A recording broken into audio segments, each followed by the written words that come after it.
We choose to go to the moon in this decade and do the other things, not because they are easy, but because they are hard.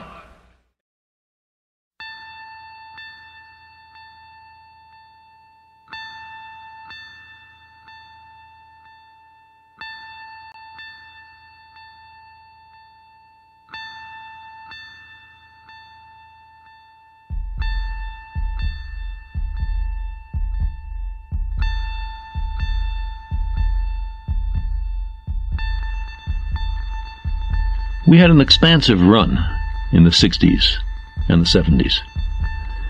You might have thought, as I did then, that our species would be on Mars before the century was over. But instead, we've pulled inward. Robots aside, we've backed off from the planets and the stars.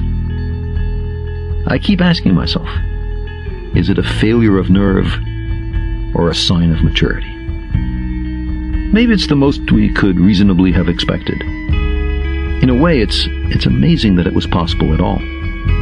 We sent 12 humans on week-long excursions to the moon, missions that returned a wealth of data, but nothing of short-term, everyday, bread on the table, practical value, or at least not much. They lifted the human spirit, though. They enlightened us about our place in the universe. A highly visible program affecting our view of ourselves might clarify the fragility of our planetary environment and the common peril and responsibility of all the nations and peoples of Earth. There's something more. Spaceflight speaks to something deep inside us. Many of us, if not all. A scientific colleague tells me about a recent trip to the New Guinea highlands, where she visited a Stone Age culture hardly contacted by Western civilization.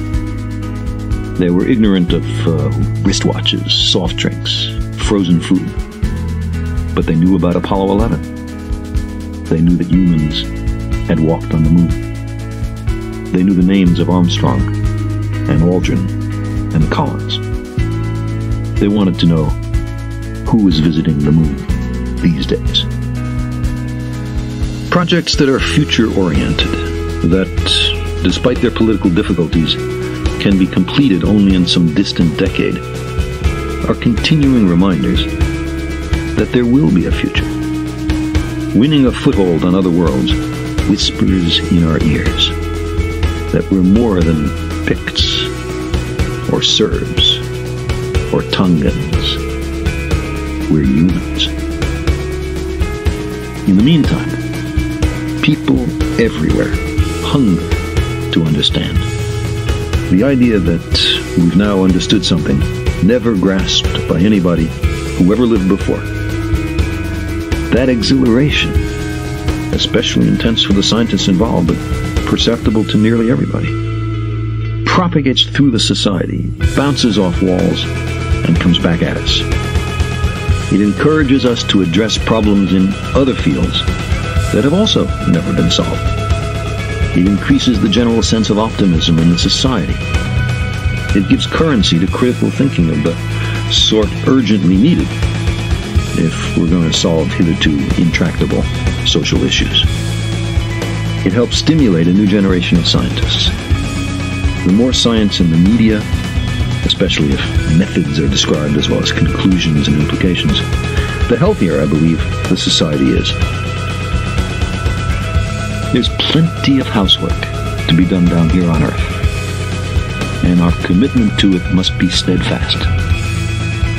But we're the kind of species that needs a frontier for fundamental biological reasons.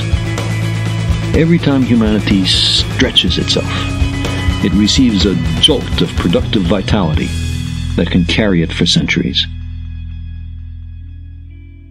Yuri Romanenko, on returning to Earth after what was then the longest spaceflight in history, said, quote, "The cosmos is a magnet. Once you've been there, all you can think of is how to get back."